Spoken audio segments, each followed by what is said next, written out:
Welcome to episode 2. Here we will be creating a lead this time. I've already started a blank page for us. Sounds like this, beautiful. And like always, we begin with setting up our oscillators, shaping the behavior of the volume with the envelopes and of the filter, and of course setting up the filter. So these are always the three basic steps you start with when you create a patch. No matter if it's a pad, a bass, a plugged, or a lead, or whatever else, we are going to start with the really core of the patch. So let's start with the filter again. So I'm going to adjust this to a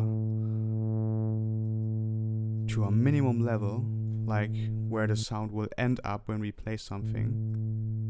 So really around this. So we had a pad in the last lesson, and a pad is an evolving texture, but now we are creating a lead. And a lead is something that you play it like.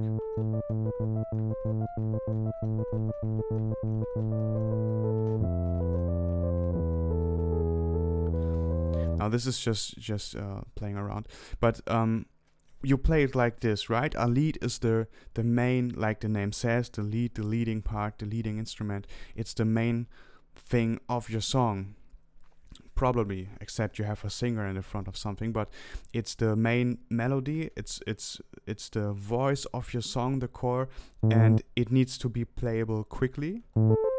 So we don't want to have attacks like this, because as you notice, you can't even hear this if I play this quick, right? So you want to have an attack that is nice to play with. And if I release the key, the button, as you hear, there's nothing left. So we want to have a release, of course. A release that is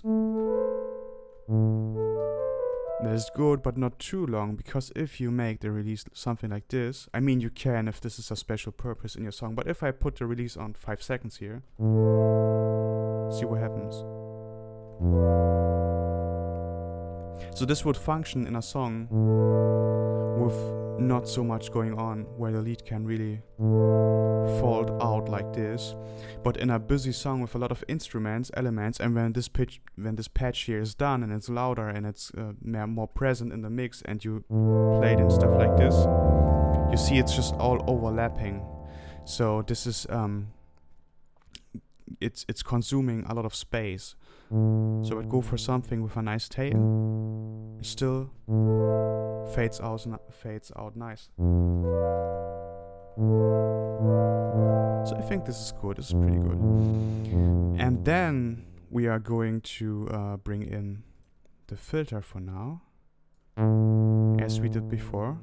So again, we click here on envelope 2 and just grab the button. Whoops, not the main button, of course, always the outer edge of the ring, so we can apply this modulation here.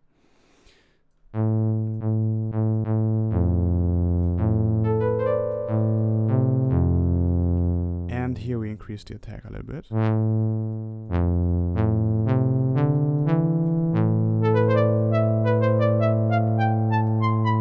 Sounds almost a little bit dreamy.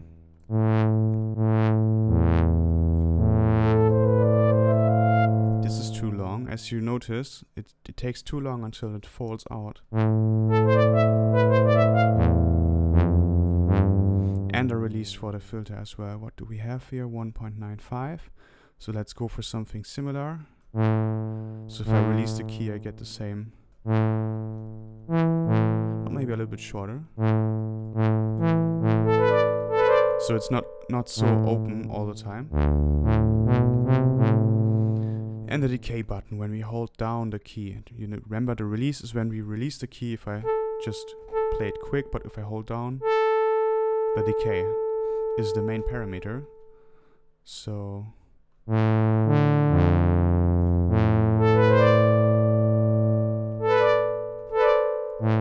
in this case, when you're doing something like this, you have two choices. Either you set release and decay in the same time. This means that when I just play now, no matter if I play quick like this, I've released all the keys, or if I hold them, I mean, okay, this is still a little bit longer, but let me just show you with one key. So if I hold this down, versus just playing it short, it's pretty similar now. Or you bring decay just up and use it performance-wise. That means that now if I play quick sequences like this, it sounds different than when I play and hold the keys longer. So with these settings, I have the choice as player to play the instrument differently. This can be cool if you want to play it this way, then it's great. But if you just want to program in your notes, maybe in your DHW, and you always use the same notes, so you only use 8 notes for the sequence, for instance, then you don't need it.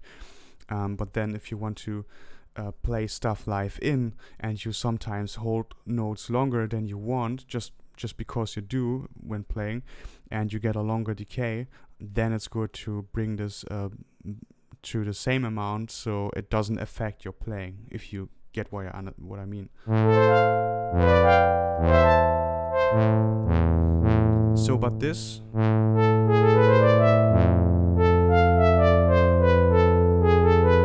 I think this sounds really good. And let's see, we have just one oscillator right now, so we could bring in second oscillator.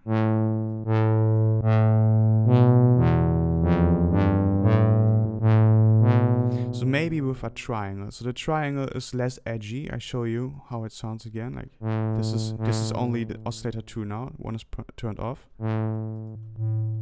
Right? This is a whole different sound. So it adds a little bit of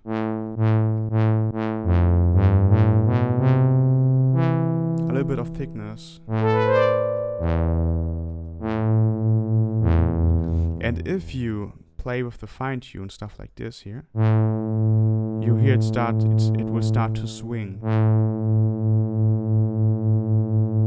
faster and faster. You can even hear this better with the same waveform. So you hear this, it sounds like this looks like, right? So like even a little bit faster. This is, I just do this for a visual idea of how this sounds. It's not actuated. Right, so this is what you hear, and even if I increase this, it's getting faster. This is happening because oscillator 1 is of course tuned perfectly, and if you use oscillator 2 and you tune it a little different, then the two waveforms, they swing a little bit different, and the difference is what you hear. This moving effect. So this can be a cool effect. You could even, what we usually do, on other synths is we have 2 oscillators with this knob and then just do the same on the other one to the opposite. Something like this. So now you hear it stronger. This is of course an already extreme value. You could bring this back to around 112 maybe. So sounds like this.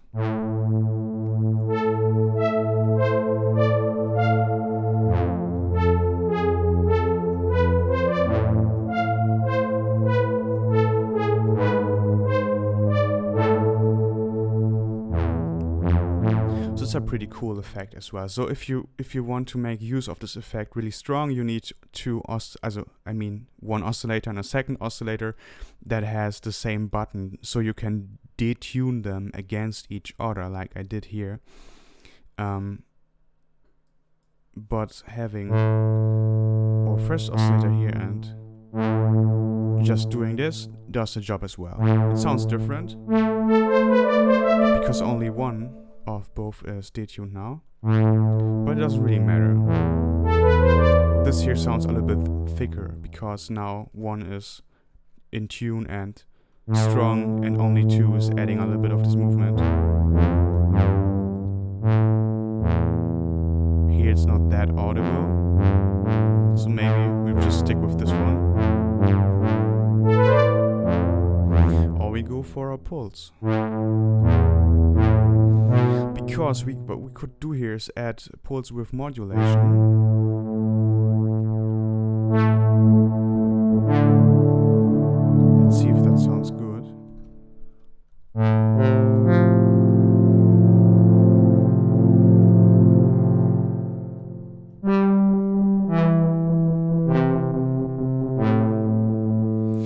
really convinced right now, but what I talked of was something like this. But it gets an odd effect.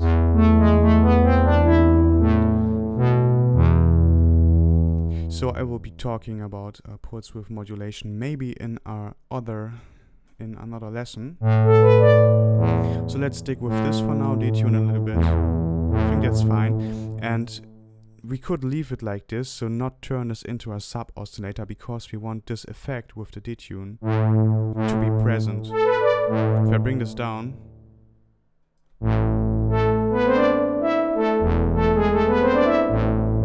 it's still there, but it's not as present as here, because in the lower end it's just down there and being masked by oscillator 1.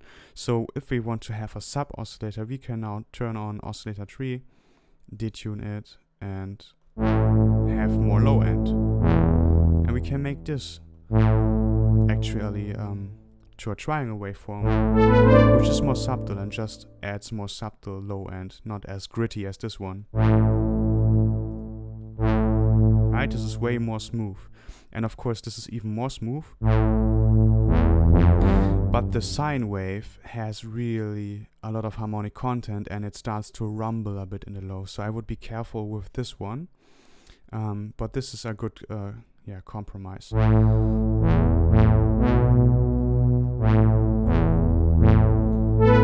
And about the volumes, I have just oscillator 1 at the maximum volume, then oscillator 2 adding a little bit less, so it's just not as super present, and oscillator 3 even a little bit more quieter, just as low end, so that our main oscillator, which is the most stable one because it's not detuned and it's not shifted down in pitch, is the strongest, loudest oscillator to give a good bass. So far so good. So let's actually work with modulation. And modulation is a pretty cool thing. As you see here, the more I increase this, the more our waveform here changes. And if I hit a key now, it sounds different. Even if I hold down a key and then move this, you can hear this.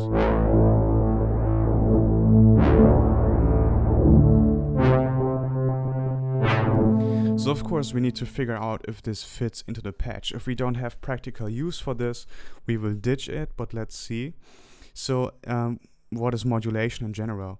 So modulation is basically, in this case, feeding oscillator 3 into oscillator 2 and 1, or actually you can decide that with this FM button, which stands for frequency modulation. So if you turn this off, it won't do anything. So you can say, okay, I just want only oscillator 2 be affected by the modulation if you just activate it on oscillator 2 only. This means we can keep the stable sound of oscillator 1 and have this effect only on 2. So our signal is not as strong distorted like this. Right? Then we can make this more subtle. And in this case, because oscillator 3 is modulating oscillator 2, the way this looks like and the way it's set up, it makes a difference. So if I change this, the semitones for instance, you will see that it changes the shape of oscillator 2, because this one is being fed into this, and of course the shape of this one will then affect this. So you can't make changes here without affecting what it modulates. So this sounds different than this.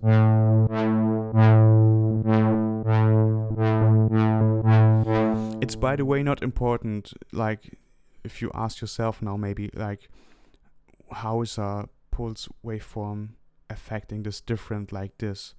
So you don't really need to know the technical details behind it, because it's just what it is. You just need to figure out what you like by the sound.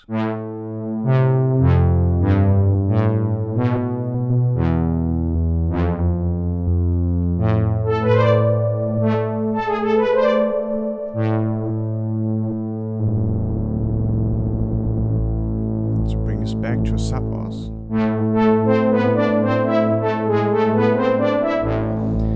But now it sounds hollow, right? So if I turn this off, this is our normal sound. And with frequency modulation,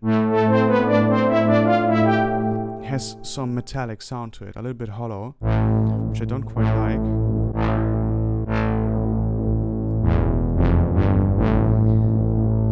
By the way, the source you can change to noise, then this here becomes the modulator, which does nothing because, let me see, of course, because the amount button is turned off. This is really smart. Okay, so now noise is the modulator, even if it's turned off, and we will be talking about noise later. But just so you know about this option, but I wouldn't actually use noise as source. So by default it's just set to oscillator tree.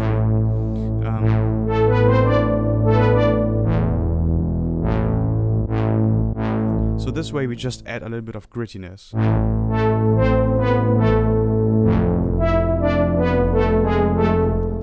Maybe we could take our envelope 2 for the filter and add it here, so it does this job for us just for the same time in the filter opening happens. So if I hit a key now, you see this? The filter opens, the modulation happens, and then both goes back thanks to our envelope 2. So the effect is not that super present as if I just bring it here all the time. Because it somehow sounds like it's bringing down the quality of the patch because it's not that clear and strong anymore.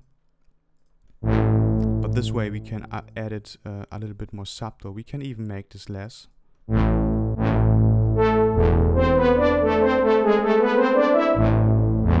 see if we like this.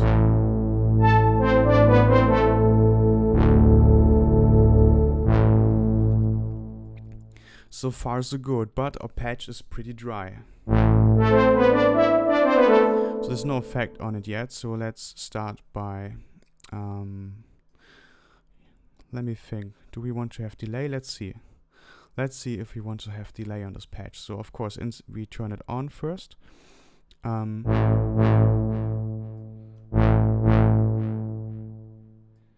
So delay, as you hear if I play a key, it just bounces this duplicate of the signal. This is a visual representation. It doesn't really show the times it bounces, because if I bring the feedback up and I hit a key now, it will basically delay forever. So this is not showing the maximum amount. This is just a visual representation. So first of all, you set the feedback to a level that you like, so that your delay is not going endless into your mix. So if I hit a key now, still too long for my taste. Still, that's maybe good.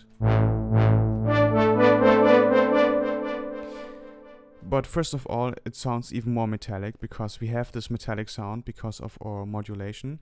So what we can do here is apply a low pass filter, and it's actually doing what we do here, or what I showed you on my on the equalizer before, like here. You remember? Here's the signal, and the low pass filter is cutting off these heights again from the delay. And from the delay only. This is something that you need to keep in mind. If you find buttons like this on an FX plugin, it only affects what the plugin creates. So if I bring this all the way down, it's not that, I mean, of course, now you don't hear the low end anymore in the delay, but you still hear it in the patch. So it's there. And still there. The patch sounds the same. This is really only affecting the delay. But we can make it a little bit darker, so that delay is not increasing this metallic sound that we have too much in our patch. But actually I think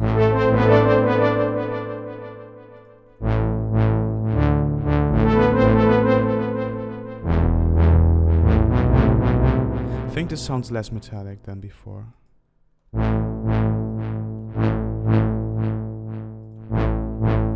Yeah, definitely. This is more well-rounded. It's not so metallic. So let's make a better rhythm first. So we have these rhythms for the delay. This is a quarter note rhythm, so it will give us 4 bounces in the time of a whole note step. And when I say this, I mean like in context to a tempo in the DHW.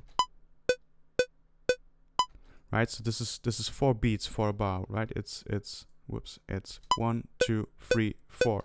So if I play just one note here at the beginning, we should get 4 bounces. You see? 4 bounces in the first bar. And this is because we set this to 1 quarter note, which means 4 bounces a bar. If I bring it up to 1/8, so we have 8/1. We maybe not hear all of them because the feedback is turned down, but this would equal then 8 bounces. Or if we make it a half note, it means 2 bounces per beat. So if I play now,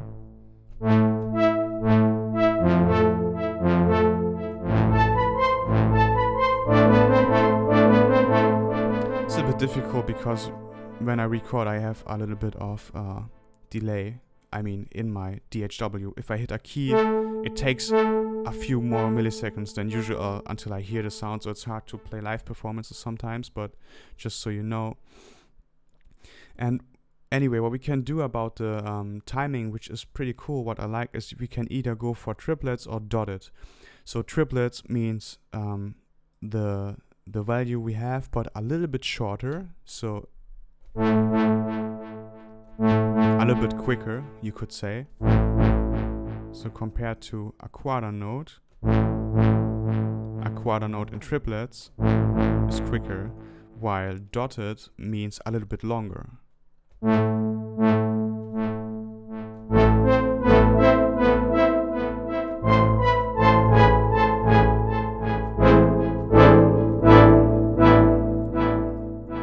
It sounds terrible now, to be honest, but we will make this sound good. Don't worry.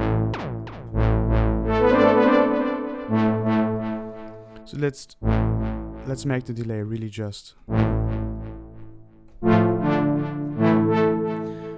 really subtle, and then let's add a little bit of room with our reverb module.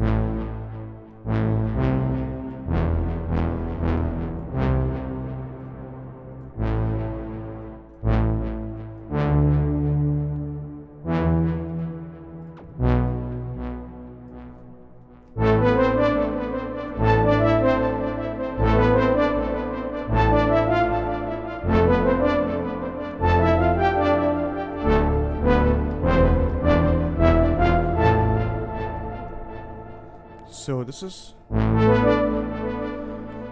pretty good in terms of the room of the delay and the reverb together.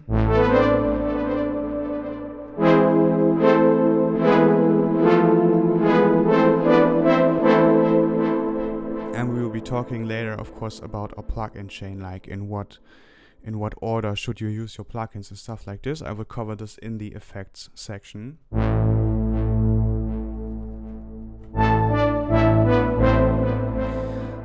I would like to give a little bit more power to our lead because I think it reacts a little bit sloppy. So let's make the attack a little bit shorter. Let's see if that's better.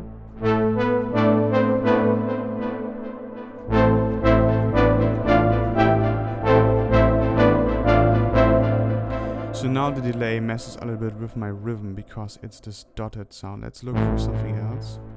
So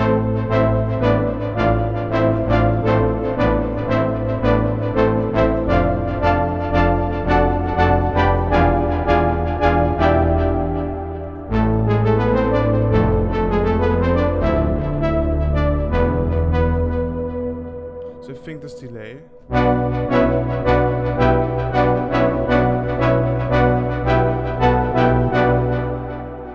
has a better value, because I can play whatever I want now, and I don't get rhythm that messes with my rhythm. Yeah, with the time I am playing. But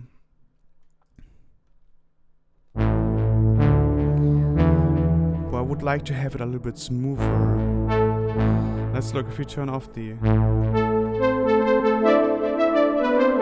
modulation, because I'm showing you things like modulation, but maybe sometimes it's not fitting into the patch, and it's totally fine then if you remove things. If you like, if I'm playing this, I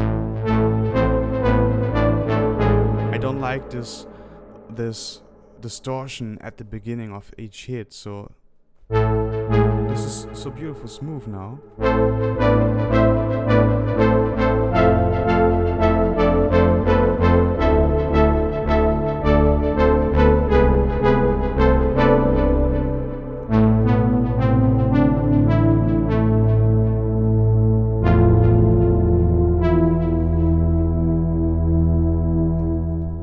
So let's look if we can make this.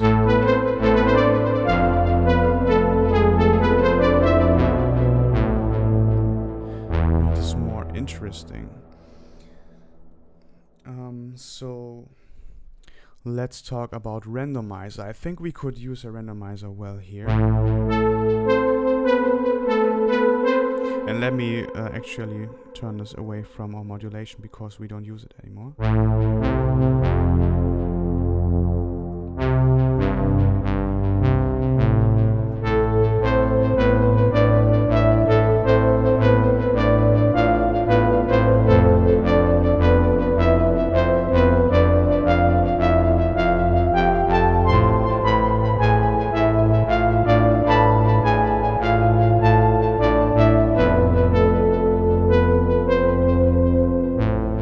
So I think it even sounds good with this triangle form, because it's even more smoother. If we now go for a smooth sound,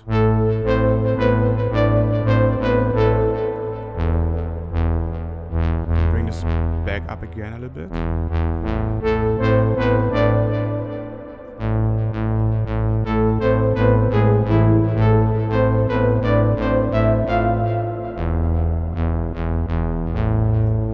That's pretty good. So randomizers. So randomizers are pretty cool, because you can just apply them to anything and they will add random values. And there are like two main ways you can use them. So this is the Turing mode. So you see it's creating values all the time. So if I take this randomizer now, again by just clicking on it, and let's say I would bring this here onto our filter. So I choose the range, the area where the randomness should happen, right? From a default position up to, in this case, like around 3 o'clock, right? Around 0.30. And as you can see already here, these random values are moving our filter knob. So this position here is not true anymore. It's actually there where the blue highlighted color is jumping all the way. So if I hold down our note now,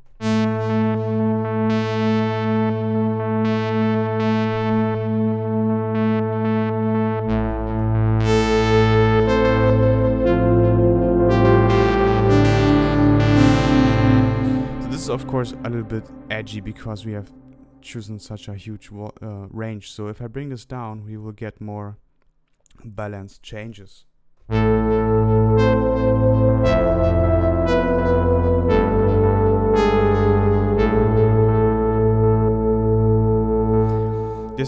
But this is something you would use on a pad or something that is longer evolving, because if I hold down,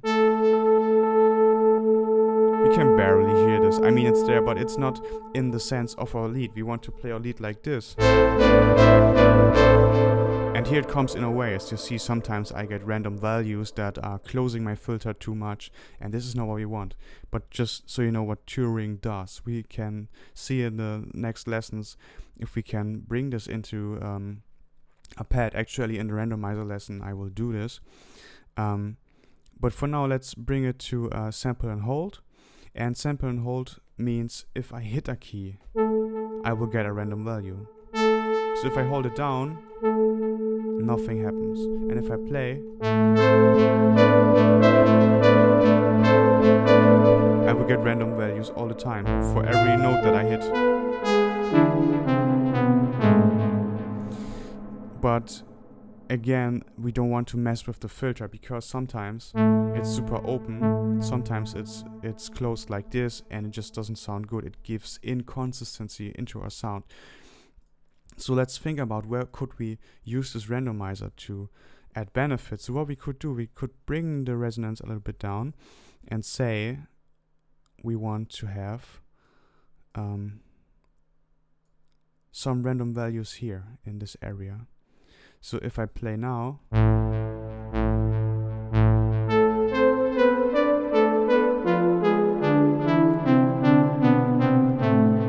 you can see it's not really altering our sound so much that we get completely different hits. It's even almost inaudible, but it's there. It's modulating the resonance level. So each key has a little bit of a different spark to it. You can't really hear it on each hit, but it makes the patch more interesting when you play it.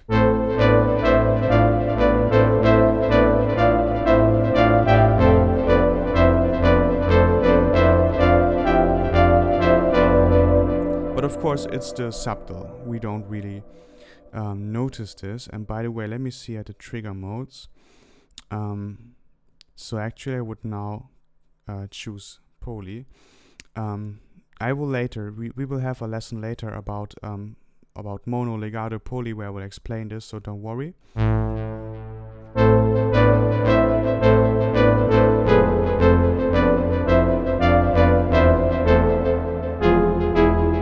But for now, if you're interested, like legato actually just means, and I can show you this here, just short. Legato means if I play a note and then another note while I still holding down the first one, it will not re-trigger or envelopes, not a filter, nothing, because it just takes the value from the first note. If I hold down now one of these upper here and play something else, they will take it from there. So basically, when I have legato and I hold down a note and then I play something else, you can see we're not getting new values, no new random values. So, but if I bring this to poly, every new key hit gets a new value instead of just one. So this poly mode in this case is better for a purpose to get each note some specialness, some individual thing. So we can now take this randomizer and bring it onto the fine-tune knob a little bit. You know this from the first lesson.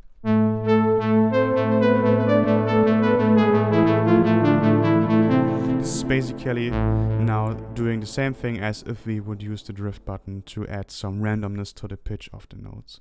So this drift button is something special on Pigment, so here we could actually just use this, but usually this button is not on synths.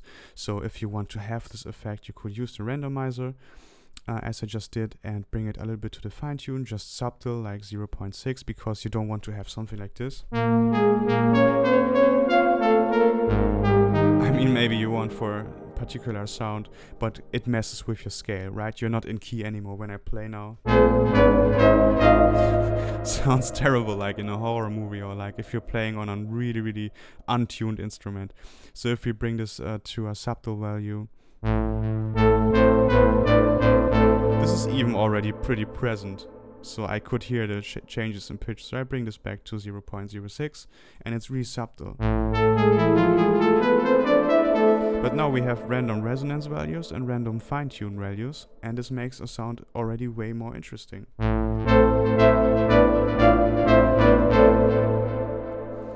And we could even now, this is crazy, let's take the randomizer and bring it just a little bit to the attack. So this means that sometimes the attack will be shorter, so we will get a quicker attack, and sometimes it will be longer.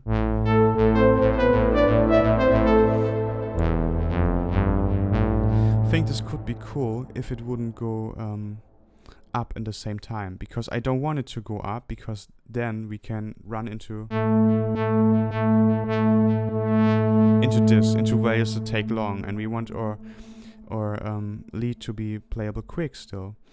So usually it's not in here, but on LFOs it is. If I take an LFO and let's say I bring it here onto here, you see it's going into both directions, but I could click on unipolar and it will only go up now, so not down. It will just start a default, go up and bounce back.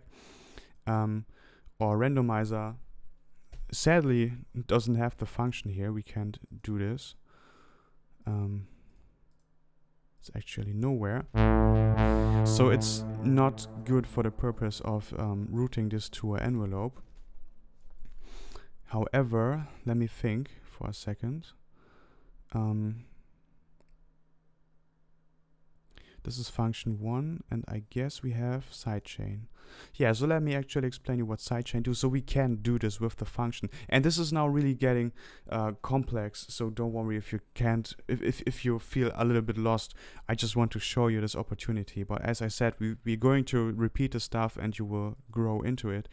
But functions, like this is an envelope, or envelope here, right? So it's not doing anything now, but I could now, let's say, link it to the filter, and you see this little dot floating through here. So this is now all the time opening the filter and going down, because it's on loop. I can bring it to one shot and it will just do this once.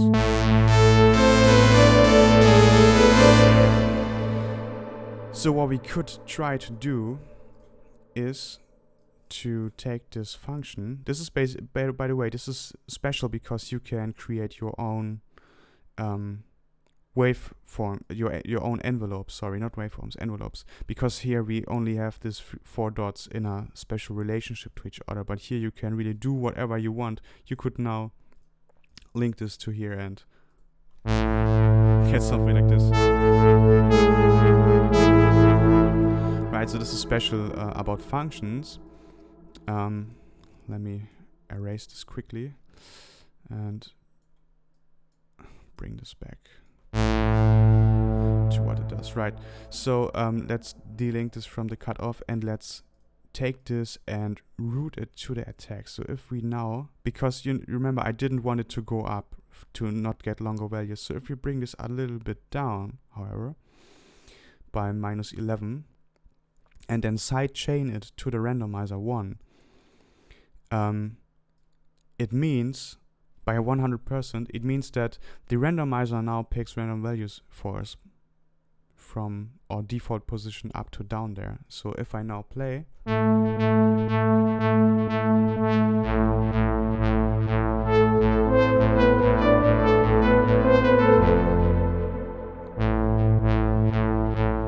but it's still going up sometimes. Did you notice this?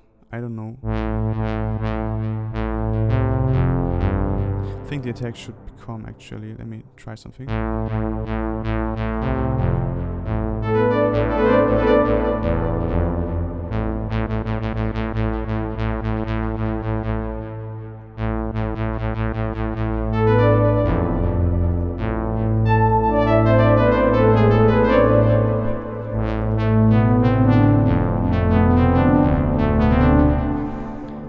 I have the feeling that it's still going up sometimes. Let's actually look at this little... There, did you see this? Sometimes it brings it up. It sets the starting position higher than it is now. I don't know why, because it shouldn't this. Like, I have picked my range only down, but it did. So we will just not use this now.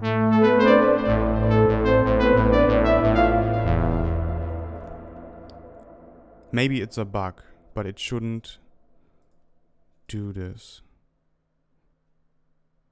Only positive is unipolar. Yeah, and we had it to unipolar. So if I click here, it would start to work like into both directions. You see this? This is what we didn't want and what we didn't have. And if I set this to bipolar, which it was, it shouldn't actually go into the other direction. I don't know why. Maybe it's a bug. Sometimes this can happen. I mean, usually this synthesizer is bug free, but anyway, you got the idea. I hope so. And this is what our lead sounds now like. I think it sounds pretty good. So we have the randomizer on the resonance. Sorry, this is the LFO, but it's still affecting the resonance here a little bit, or range. When did I link the LFO to the resonance? I can't remember doing this. I don't know when this happened. Okay. So the randomizer is giving us random values on the resonance and on the fine-tune knob, and this is making a sound even a little bit more interesting. We could even, you see, this is the width button for the triangle. Changes the sound a little bit. Actually, this sounds pretty cool as well. Let's bring it a little bit to the middle and or around here. Take the randomizer and give some random values. So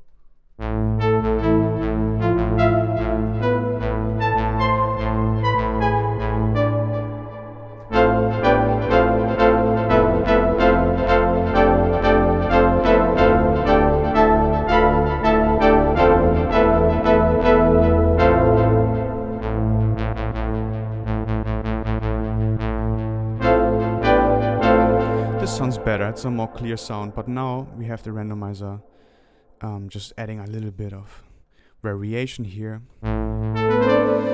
So like I told you, this approach that we had in the first lesson and that I did here too is that we use little modulations here and there, little randomizers, stuff like this, but we keep it subtle. But if you apply it on the right things and just a little bit, you will have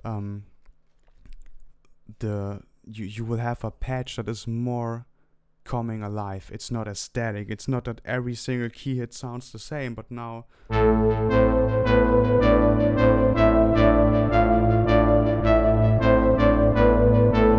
they have some third dimension to it, right? Some depth. You can really hear that they are different, that you can go down into the sound. This is how I feel about this. So I would say, because this was a quite long lesson, but I hope you learned a lot about the new things that we covered here. Then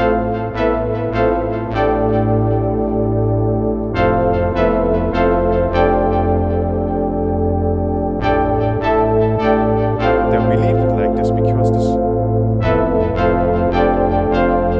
lead sounds pretty good. I mean, it's not super bright, so if you could say this is not bright enough, you could just bring this a little bit up and do stuff like this, but it acts like a lead now. It sounds beautiful, I think, and I would love to keep it at this point.